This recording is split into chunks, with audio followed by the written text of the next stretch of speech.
कभी कभी होता है, अब वो बच्चा मेरे से बात कर रहा था, वो छोटी क्लास का थोड़ी है, उसने एमटेक किया हुआ है, एमटेक कर चुकी है वो बेटी। एमटेक के बाद उसने ऑस्ट्रेलिया जाना चली, खुद सक्षम है, पढ़ी लिखी बहुत अच्छी, और इंग्लिश ऐसी कि मुझे भी उसे 2-3 बार उसको कहना पड़ा, बेटे सॉरी दोबारा बोलो, क्या कहा। बहुत अच्छी इंग्लिश बोलती है। मगर तो होता क्या है कि किसी पे जिस पे हमें विश्वास है वो एक बार थोड़ा सा आगे बढ़ने को कह दे, एक कदम, बाकी कदम हम बढ़ा दें। और वही हम कर रहे हैं आज कौम के साथ। हमारे पास कोई पैसा नहीं है इतना कि हम कोई पैसे से स्कूल खोल रहे हैं, हम बढ़ा रहे हैं, उसी सोच को आगे बढ़ा रहे हैं। तो हम बात कर रहे थे सृष्टिकर्ता वाल्मीकि दयावान का केवल नाम इस्तेमाल करते हैं। कौन हम वाल्मीकि, कौन हम वाल्मीकि, बस। इसके आगे जी हम जाएंगे तो बालकनाथ को पूजने, वो ज्यादा बड़ा जरूरी है। वैष्णो देवी बड़ी जरूरी जाना। इसकी नानी ने ना जन्म से पहले कह दिया था, यानी कि नानी ने क्यों कह दिया इसके जन्म से पहले, नानी ने कह दिया। हमारे एक साथी अमृतसर में, उनके परे दादी किसकी डेथ हुई, और वो धोती पहन के पंडितों की तरह, और वो लेके एक हांडी उसमें आग सी रख के लटका के आगे आगे चल रहा। मुझे तो फोटो दिखाई बाद में, देखो जी हम ऐसे गए थे। मैंने कहा ये किसने कहा तुम्हें, एक कोई पंडित मर गया था। कह रहा नहीं जी मेरी दादी मरी थी। मैं कहा ये क्यों चला ऐसे। कह रहा जी वो ना मेरी बहन आ गई थी बड़ी, तो उसने कहा भी ऐसे कर। तो मैंने कहा तेरी बहन प्रोफेसर है या किसी मठ की डेरे की मठाधीश है, धर्म पे उसने बहुत बड़ी कोई डिग्री कर रखी है। नहीं जी बड़ी बहन है इसलिए उसने कहा, तो मैंने फिर कहा कर लो। अच्छा, मैंने कहा तेरी बहन आके तुम्हें समझा गई, तेरे घर, अपने घर उसकी चलेगी, तेरी कहां चलेगी। और ये बहन की समस्या नहीं है, पत्नियों की भी है। बहुत सारों को मैं जो जाता हूं तो बच्चा छोटा आता है तो मेरा बड़ा मन होता है बच्चों के साथ, क्योंकि ज्यादा बड़ों से जूझता रहता हूं। बड़ों के सवालों में ना सवाल कम होते हैं, एक कभी कभी अहंकार ज्यादा होता है, ईर्ष्या भी होती है, मगर बच्चे के सवाल में कुछ नहीं होता है। वो 20 सवाल भी करे तो भी आनंद आता है, उसकी जुबान पे भी आनंद आता है। कभी तोतली आवाज में बात करता है उसमें भी एक आनंद होता है, क्योंकि वो मन से सच्चा है। तो मैं जब गोद में ले लेता हूं तो देखता हूं मेरा हाथ कहां लग रहा है, चुप क्या रहा है। देखा तो कमर पे कुछ बांध रखा था, तवीज, गले में तवीज डाल रखे, पैरों में भी डाल रखी है। मैं पूछता हूं तुम तो भी बड़े, हमें बड़ी श्रद्धा से बुलाया तुमने कि जी मेरे घर जरूर आना, मेरे घर जरूर आना। तो मैं तो इसलिए आया कि मैं तो हमारे विचार से जुड़ा हुआ है। वो नहीं जी ये तो मैंने नहीं किया, मेरी पत्नी नहीं मानती। ये नहीं, धर्म नहीं फिर चले। वो मनाना जरूरी, मगर मनाएंगे कैसे। झगड़े से नहीं होगा, जिद से नहीं होगा। मैं बच्चों की शिकायत भी कहता हूं कि बच्चों की भी शिकायत कभी उनके मुंह पे मत करो। बच्चे को अगर मुझसे कुछ कहलवाना तो मुझे अलग से कान में बता दो जी इस विषय पे बात कर ले, क्योंकि ऐसा एक नियम है कि अगर मैं किसी को भी उंगली करके कहूं ना मैं तुम्हें समझाना चाह रहा हूं, तो आदमी उसी वक्त उठ जाएगा कि मैं बेवकूफ हूं। बच्चा भी यही कहता है, वो भी कह रहा है मुझे सब समझ है। मैं जब कभी कभी जाता हूं जब घर, तो भतीजे हैं, भतीजी, तो मैं लेटा, मैं कह रहा हूं मैं थका हुआ हूं। वो कह रहे हमें सब पता है, एक बार नहा लो ठीक हो जाओ। बच्चे सीख गए तो बड़े भी सीख गए, तो उनसे बात करने का तरीका बदलना पड़े। एक दूसरी बात मैं कल आपसे कर रहा था, लाला जी आप भी थे, रंजीत भी थे, आपसे बात कर रहे। एक रिश्ता होता है, केवल मां जो बताती है एक रिश्ता कि ये तुम्हारे चाचा हैं, ये मामा है, ये दादा है, उससे छोटा सा संबंध जुड़ता भी ठीक है रिश्ता, मगर दिल नहीं जुड़ता। दिल कब जुड़ता है?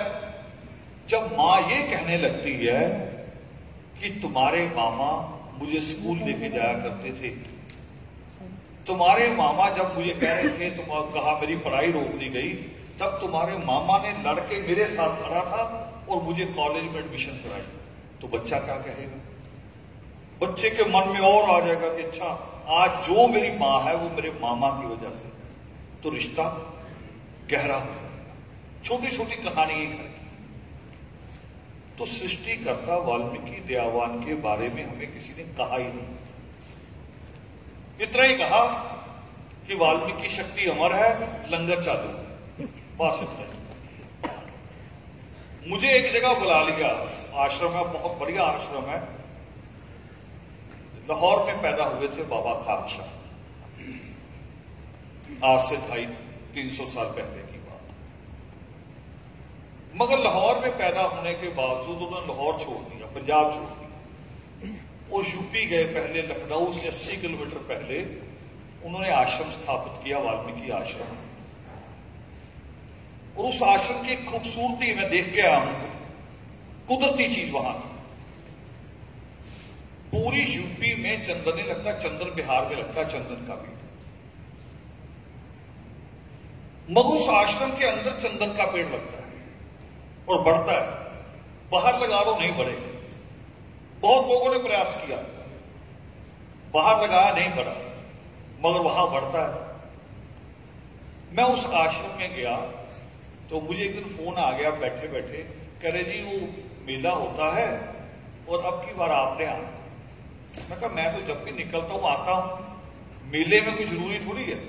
नहीं जी, कह हमारी सारी पंचायत बैठी है, लखनऊ से भी लोग हैं, सीतापुर से भी हैं, और आपने आना है। बीच में 2-3 सज्जन ऐसे थे आपके जैसे जो मुझसे मिल चुके थे, वो बहुत खुश हुए। उन्होंने अलग से फोन किया कि जी ना मत करना, हमने भी कोशिश की, आपने आना जरूर है। मैंने कहा भी देखो मैं ऐसी कौम में पैदा हुआ हूं,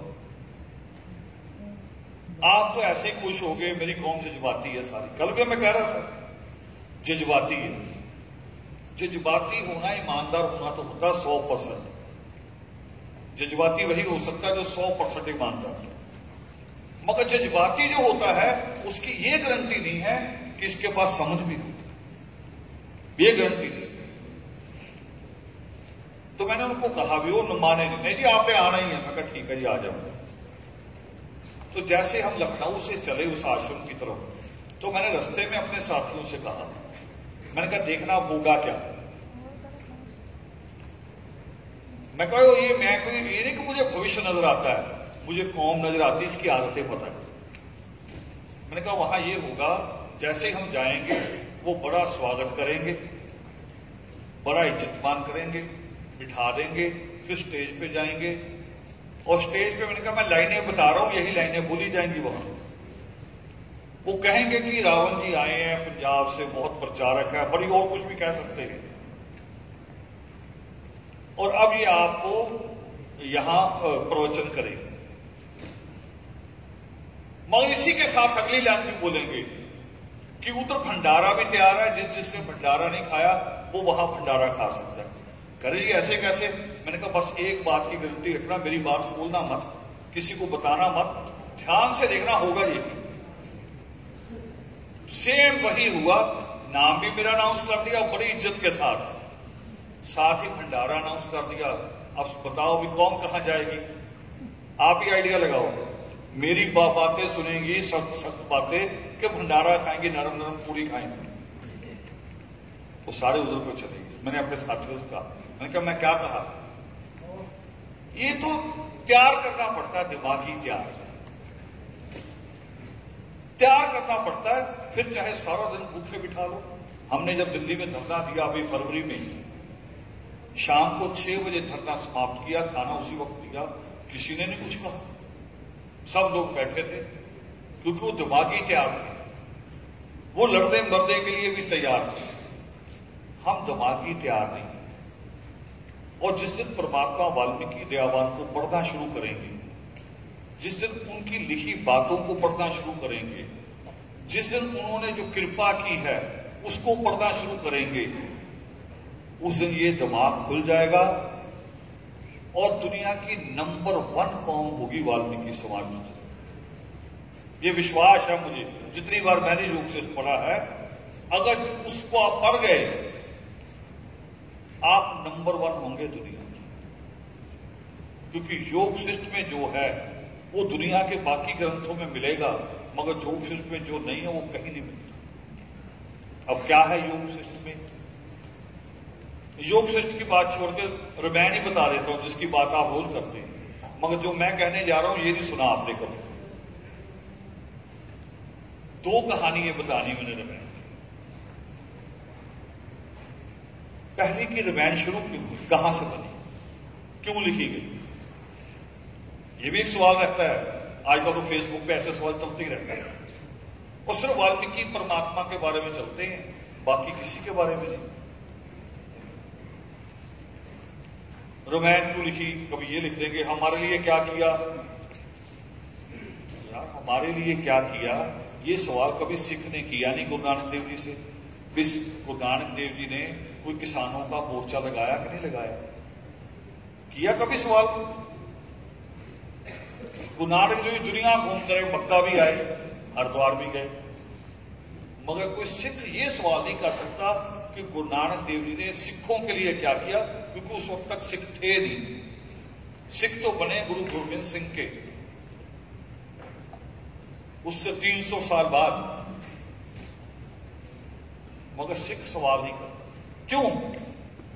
क्योंकि रिश्ता असल में कुछ और होता है। रिश्ता ये नहीं होता कि उसने मेरे लिए क्या किया, रिश्ता होता है कि जिसको गुरु नानक देव जी की बात अच्छी लगी वो सिख बन जाता है, जिसको कुरान की बात अच्छी लगे वो मुसलमान बन जाता है, और जिसको योग शिष्ट अच्छा लगे उसे वाल्मीकि बनना चाहिए। अभी हम वो वाल्मीकि बने नहीं, क्योंकि हमने योग शिष्ट देखा ही नहीं, उसकी अच्छी लाइन निकाली ही नहीं।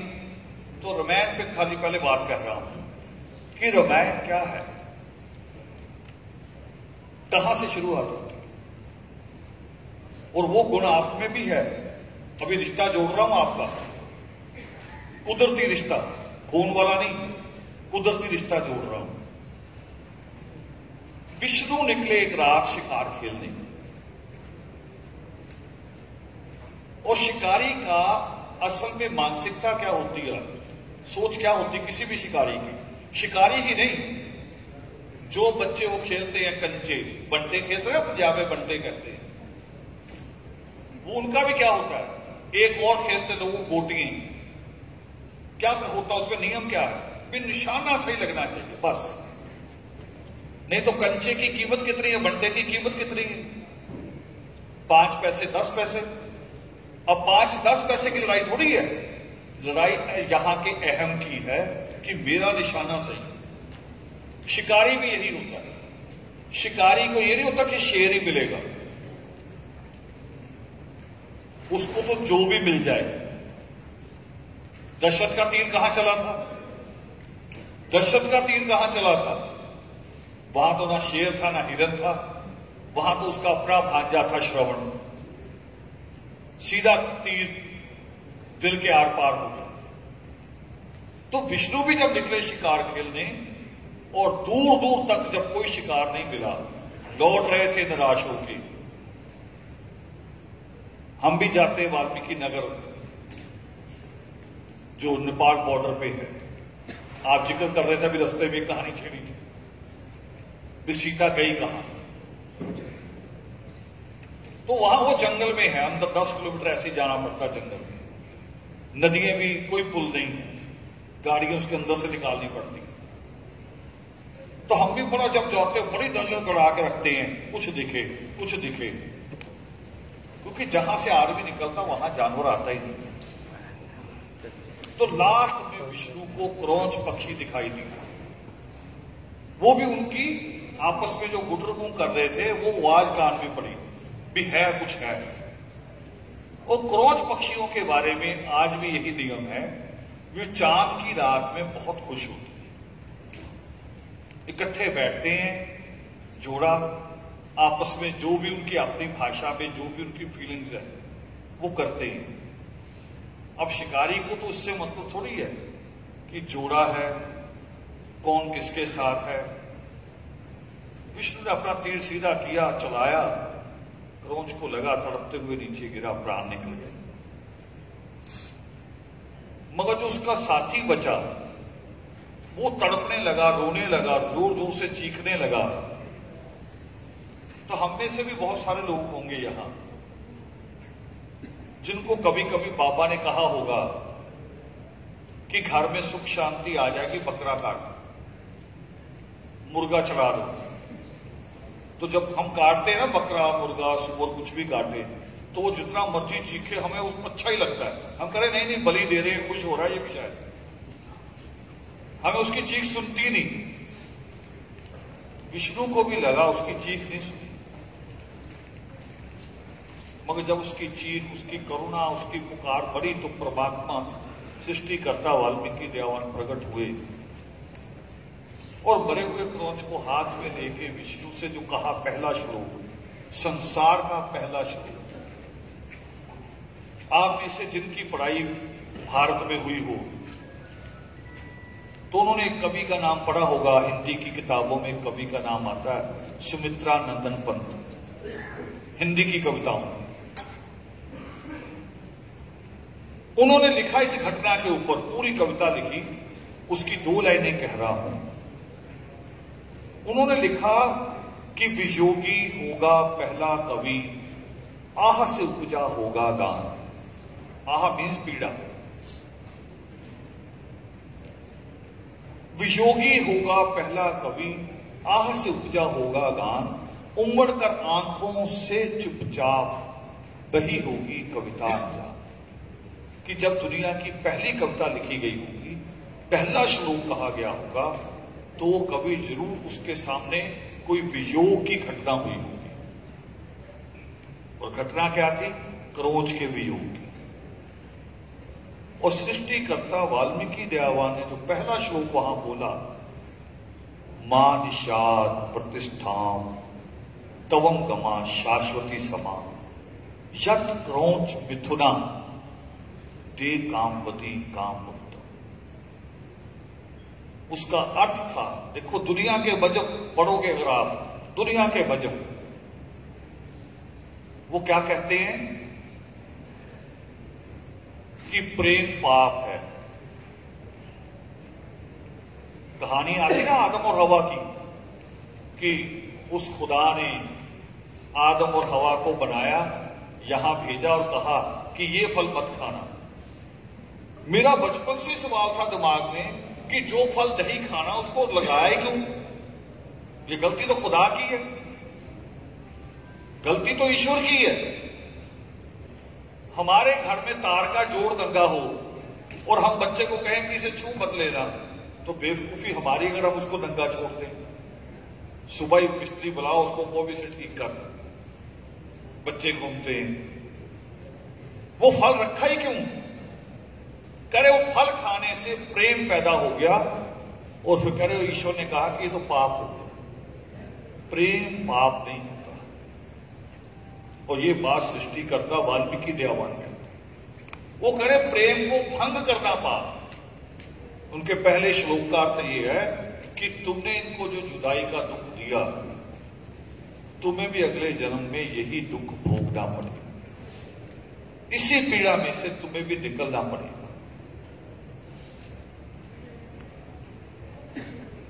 और वही हुआ। जब राम से सीता बिछड़ी तो राम क्या करते हैं? पेड़ों से, पर्वतों से, नदियों से पूछते हैं सीता कहाँ। पेड़, पर्वत, नदी कभी बोले? उस वक्त भी नहीं बोलते थे।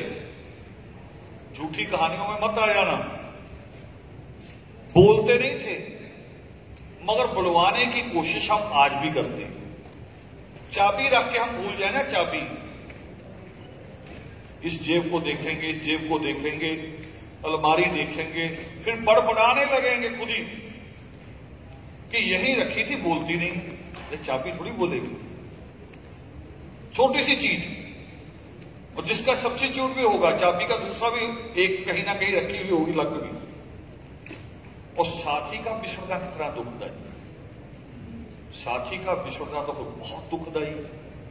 तो इसलिए राम पेड़ों पर्वतों से पूछते हैं कि सीता कहां है। एक कहानी ये, इस कहानी को क्यों कहा मैंने? दो कारण। एक कि ईश्वर के नाम पे कभी बलि नहीं देंगे। एक कारण यह है वाल्मीकि होना, वाल्मीकि बनने का तरीका यह है कि हम जीव हत्या नहीं करेंगे ईश्वर के नाम। एक। दूसरा, वो धागे तबीजों से भी जुड़ा हुआ है।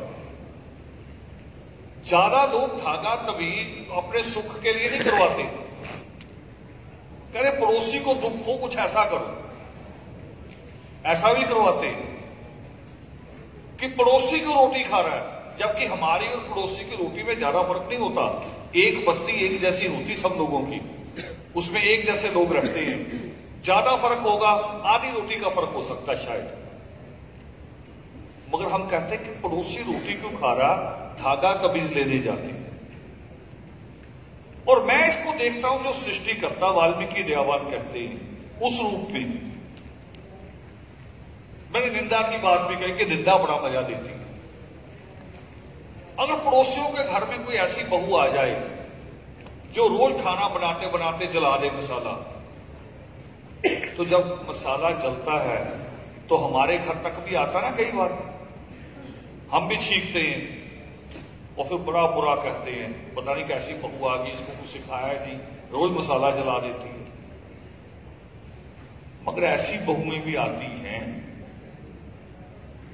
जो सुबह उठती हैं, नहाती हैं, पहले परमात्मा के आगे अगरबत्ती लगाती हैं, नित्रेम करती हैं। जब मसाले का जलना आपके घर तक आ सकता है तो अगरबत्ती की खुशबू भी तो आती होगी। फिर हम तारीफ करते हैं ना, तारीफ नहीं करेंगे कि इतनी अच्छी बहू आई है, ईश्वर ऐसी बहू नहीं तो ऐसी बेटी ही दे देना हमें, फिर नहीं तारीफ करते। और ये करना जरूरी है। एक पक्षी की क्यों सुनी ईश्वर ने? मैं तो पड़ोसी की बात कर रहा हूं, परमात्मा तो पक्षी की सुन रहे हैं। मैं इसलिए कह रहा हूं कि कभी कभी हम पड़ोसी की छत पे कूड़ा गिराना शुरू कर देते हैं। अगर हमारा चवारा बड़ा हो जाए, उनका घर नीचे है तो उनकी तरफ गिराते हैं। और अभी जुलाई में बरसात आ जाएगी, आपके गिराए कूड़े पे जब पानी पड़ेगा, बरसात पड़ेगी, तो गंदगी उठेगी कि नहीं उठेगी? मच्छर मक्खी पैदा होंगे कि नहीं होंगे? तो वो आपके घर तक आएंगे कि नहीं आते? आएंगे। तो अगर पड़ोसी की छत साफ होगी, वहां फूल लगे होंगे, तो फिर उसकी महक आएगी कि नहीं आएगी? अब इसको और बड़ा कर रहा हूं अपनी चिंता के साथ, जहां सोचना जरूरी है। अगर पड़ोसी के बच्चे अच्छे होंगे तो आपको अपने लड़के की चिंता होगी? फिर नहीं होगी। अगर पड़ोसियों के बच्चे पढ़ने वाले होंगे, अच्छे स्कूल कॉलेज जाने वाले होंगे, तो आपका बच्चा अगर बाहर खड़ा पड़ोसी के बच्चे से बात कर रहा, आपकी चिंता खत्म होगी। आप कहेंगे अच्छे बच्चे से बात कर रहा है। अगर पड़ोसी का बच्चा आवारा होगा तो आपको 24 घंटे चिंता रहेगी। इसलिए जीवों के बारे में परमात्मा ने जीव से शुरू की है। मैं पड़ोसी से कह रहा हूं, मैं थोड़ा छोटा प्रोग्राम बना रहा हूं भी, चलो इतना ही कर ले, उतना ही कर लेंगे तो चल देंगे। दूसरी कहानी कहती है मैंने रामायण की, सुनी आपने बहुत बार, मगर मैंने दूसरे रूप में कह दी। और क्यों कह रहा हूं? हालांकि थोड़ा लोग उछल कूद शुरू कर दी है लंगर वालों ने, मगर मैं क्यों कह रहा हूं? एक तो यहां केवल दुबई नहीं,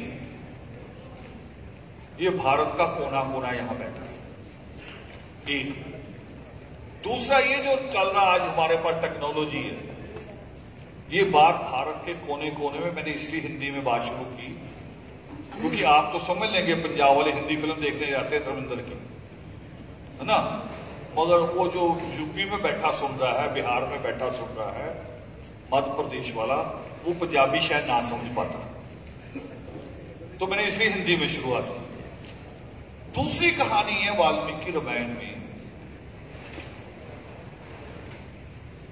कि मां सीता जब राम उसे दोबारा अपने घर से निकालते, हमें तो कहानी सुनाई हुई कुछ और, मगर कहानी कुछ और है। वो बात है जो बाबा साहब अम्बेडकर कहते हैं, जो मेरे पीछे लाइनें लिखी, मैंने बीच में छोड़ दी थी ये बात। बाबा साहब अम्बेडकर ने क्या कहा नेहरू के पीए से, और बाबा साहब अम्बेडकर के अपने पीए विरुद्ध के साथ थे नानक चंद्र तो। बाबा साहब ने कहा मुथई से, प्योर ब्राह्मण से, कि जब तक तुम लोग तुलसी को हटा के सृष्टिकर्ता वाल्मीकि दयावान को नहीं लाओगे, तुम्हारा विकास नहीं होता और तुम मूर्ख बने रहोगे। क्योंकि तुलसी की रामायण में मूर्खों वाली कहानी है उसके अंदर। जैसे मिसाल ले लें, मिसाल दे रहा हूं मूर्खता की, जो वाल्मीकि रामायण में नहीं। तुलसी की रामायण में लिखा हुआ है कि सीता के घर में एक धनुष हुआ करता था। धनुष कह रहे शंकर का था, यानी अहम चीज मानते थे, बढ़िया। तो सीता जब भी उस कमरे में जाती थी जहां धनुष रखा था, तो वहां खुद सफाई करती थी, क्योंकि शंकर का धनुष है। उसको उठा के कभी इधर रखती थी, साफ किया, फिर उधर रखती थी। कह रहे उसके बाप ने देख लिया कि ये धनुष तो बड़े बड़े राजा नहीं उठा पाते, कह रहे इसकी शादी की यही शर्त रखो कि जो धनुष उठा पाएगा वही इसके लायक होगा। तो ये तरीका तो हम भी करते हैं। हमारी बेटी अगर डॉक्टर है तो हम भी कहते हैं हमें डॉक्टर मिलना चाहिए लड़का, लड़की अगर वकील है तो लड़का जज होना चाहिए। उसके बाप ने भी सोचा। अब मगर मूर्खता वाली बात बता रहा हूं, असली मूर्खता कहां है, ये वाल्मीकि रामायण की कहानी नहीं है। सीता करे वो धनुष उठा लेती थी, सबने सुना। मगर जब महात्मा रावण उठाने आए तो उठा पाए? क्या कहती है तुलसी वाली रामचरितमानस, क्या कहता है? वो कह रहा महात्मा रावण नहीं उठा पाए। तो इसका मतलब शक्तिशाली कौन हुआ ज्यादा? ज्यादा ताकत किसमें हुई, सीता में कि महात्मा रावण में? जवाब दीजिए। सीता में ज्यादा ताकत हुई, तो फिर महात्मा रावण से उठा के ले जा सकता था। ऐसी मूर्खता वाली कहानी है जो बाबा साहब कह रहे हैं मुथई से, कि तुम जब तक ये मूर्खताएं नहीं छोड़ोगे, वाल्मीकि परमात्मा को नहीं पढ़ोगे, तुम्हारा सुधार नहीं हो सकता। और ये बात वो जो बने हुए आजकल अम्बेडकरवादी, वो बात को ऐसे नहीं कहते। वो आते ही परमात्मा वाल्मीकि दयावान के खिलाफ शुरू हो जाते हैं, जैसे टेप भी उनके अंदर एक ही फिट हुई थी। आते ही कहेंगे उन्होंने हमारे लिए क्या किया, सीता को रखा। सीता को रखा कोई बुरी बात की? किसी को शरण दी कोई बुरी बात की? आप दुबई में अगर मान लो वाल्मीकि अनंत बना लो आप, और वहां पे दुबई का कोई शेख भी आ जाए, आप रोकोगे? वो गर्व की बात होगी कि शर्म की होगी? गर्व की बात होगी। रविदास जी के पास मीरा आके रही, ये हमारे लिए गर्व की बात है ना कि राजपूतों की लड़की आई, नतमस्तक हुई। तो सीता अगर आके शरण ले रही है तो ये गर्व की बात होनी चाहिए। मगर अम्बेडकरवादियों को नहीं समझ में आती। बाबा साहब को तो समझ में आती है, मगर उनके फॉलोवर ने सारा परमात्मा के खिलाफ बोलना शुरू किया हुआ। इसलिए जो 1930 में वाल्मीकि सभा ने लेटर लिखा खून से, वही वाल्मीकि समाज पीछे क्यों चला गया? ये अम्बेडकरवादियों ने किया पीछे। जब आते ही परमात्मा के खिलाफ बोलने लगे तो लोग बाबा साहब अम्बेडकर से भी हट गए। अब दोबारा आ रहा हूं कहानी कि मां सीता को, बेटे हट जाओ, रहने दो, बात खराब करोगे आप, चल जाएगा काम ऐसे, मैंने भी नहीं पिया पानी।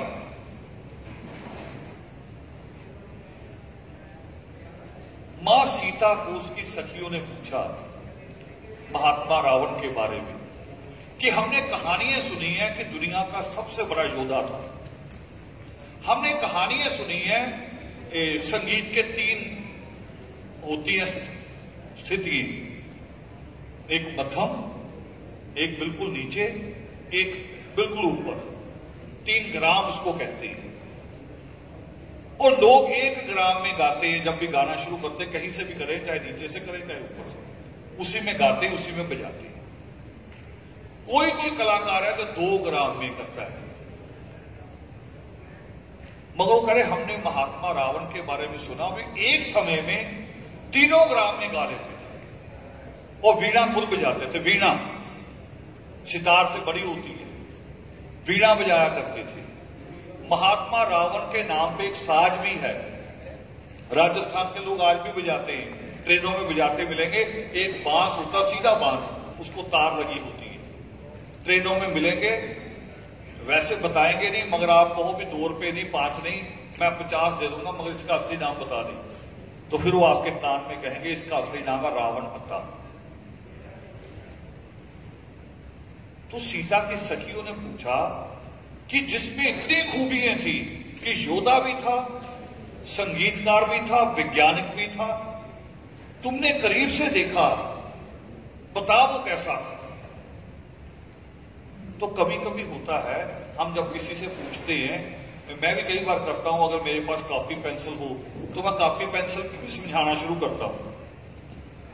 तो मां सीता ने भी कॉपी पेंसिल पे ऐसे समझाना शुरू किया कि जो मैंने देखा वो ऐसे ऐसे लगते थे, उनकी आंख ऐसी थी, उनका नाक ऐसा था, उनकी जो आभा थी, खिलती थी, वो ऐसी थी। और राम ने ये सारी बातें जब सुनी, राम ही नहीं, राम का कसूर नहीं, आपकी पत्नी भी अगर किसी पति की इतनी तारीफ कर रही हो तो आपको भी लगेगा कि बात ठीक नहीं है, ज्यादा होता है ना। पाकिस्तान का एक कॉमेडियन बोल रहा था, वो कह रहा भी अपने सलमान खान को मना कर दो, रोज कमीज उतार के वो दिखाता रहता है अपने मसल। अब हम गरीबी में मसल कहां से बनाए? अब हमारी बेगमें कहते तुम भी बनाओ, तो हम कहां से बनाए? तो कोई भी मर्द नहीं पसंद करता, मगर राम के मन की पीड़ा ज्यादा बढ़ गई। वो कह रहा इतनी बारीकी से बता रही है, तो उसने मां सीता को त्यागने का फैसला किया। मगर मैं जिस लिए ये कहानी कह रहा हूं वो और बात। जब लक्ष्मण लेके निकले मां सीता को उनके घर के लिए, आपका सवाल था, अभी चर्चा हो रही थी गाड़ी में, आप भी बात कर रहे थे, हमारे ठेकेदार साहब भी। तो अयोध्या से जो मां सीता का मायका है जनकपुर, जो नेपाल में, इधर को नहीं है, पंजाब की तरफ नहीं, नेपाल की तरफ, और दोनों के बीच की दूरी कोई 500 किलोमीटर से ज्यादा है, अयोध्या और जनकपुरी। बीच में बिल्कुल दोनों के सेंटर में पड़ता है वाल्मीकि तीर्थ, जहां 3 नदियों का संगम है। बहुत सुना हमने ना, जो बार बार सुना भजनों में, मां तमसा नदी का जिक्र, वो मां तमसा नदी वही है। तमसा है, सोना है, नारायणी है, तीनों नदियों का संगम है, और वहां बड़ा डैम है। जब वहां पहुंचा रहा था तो मां सीता ने लक्ष्मण से कहा मुझे यही उतार। लक्ष्मण ने कहा मां अभी तो बहुत दूर है, 250 किलोमीटर ज्यादा है, उतना तो पैंडा आदमी पैदल पार नहीं कर सकता, मोटर गाड़ियां थी नहीं। वो कह रहा यहां क्यों? वो कह रहे नहीं, मेरे लिए यही जगह सबसे जरूरी है। सोच क्या थी मां सीता की, जो सोच आज हमारी भी होनी चाहिए। जो सवाल आया था ना कि पति तो मानता है, पत्नी नहीं मानती, किसी की पत्नी मानती, पति नहीं मानता, वो होना चाहिए सोच बदलने की बात। मां सीता के दिमाग में एक सोच थी, वो कह रही मेरे पेट में बच्चा पल रहा है, अगर इसका जन्म राम के घर हो, राम के महल में, या राजा जनक के महल में, फर्क क्या पड़ेगा? कुछ भी नहीं। वहां भी अच्छा खाना पीना मिलेगा, यहां भी अच्छा खाना पीना मिलेगा। जो पढ़ाई राम के घर में होगी, युद्ध करना, तीर चलाना, घुड़सवारी करना, वही सारा कुछ जनकपुरी में भी सिखाया जाएगा। राजनीति भी सिखाई जाएगी, राजनीति के दाव पेच भी बताए जाएंगे। मगर मां सीता के दिमाग में सबसे बड़ा सवाल, मैंने एक कहानी पहले कही ना क्रौंच वाली, कि सृष्टिकर्ता वाल्मीकि दयावान एक जीव की पुकार भी सुनते हैं। तो मां सीता के दिमाग में यही कहानी थी। वो कह रही मेरे बच्चे को राजनीति करके ये राजकुमार बन जाएगा, राजा बन सकता है, मगर इंसान कब बनेगा? इंसान होने की पढ़ाई कहां से पढ़ेगा? तब उसने वाल्मीकि आश्रम चुना। वो पहला आश्रम वही था जहां मां सीता ने शरण ली। वो जो शहर इंडिया में है वाल्मीकि नगर, उसके नाम से स्टेशन भी वाल्मीकि नगर है, बस स्टैंड भी वाल्मीकि नगर है, एयरपोर्ट भी है, चालू नहीं है ज्यादा, वीआईपी के लिए, वो भी वाल्मीकि नगर के नाम से है। वहां जो प्राइवेट ट्रांसपोर्ट चलती है वो भी वाल्मीकि और लव कुश नाम से चलती है। यानी वहां अगर आप जाओगे तो स्कूल कॉलेज भी वाल्मीकि नाम से मिलेंगे। आपको लगेगा कि हम अपने कोई अलग ही हमारा ही राज है, ये वाल्मीकि राज आ गया। बड़ा अच्छा लगता है और बड़ी शांत जगह है। मगर मां सीता ने किस लिए चुना कि मेरे बच्चा इंसान कब बने।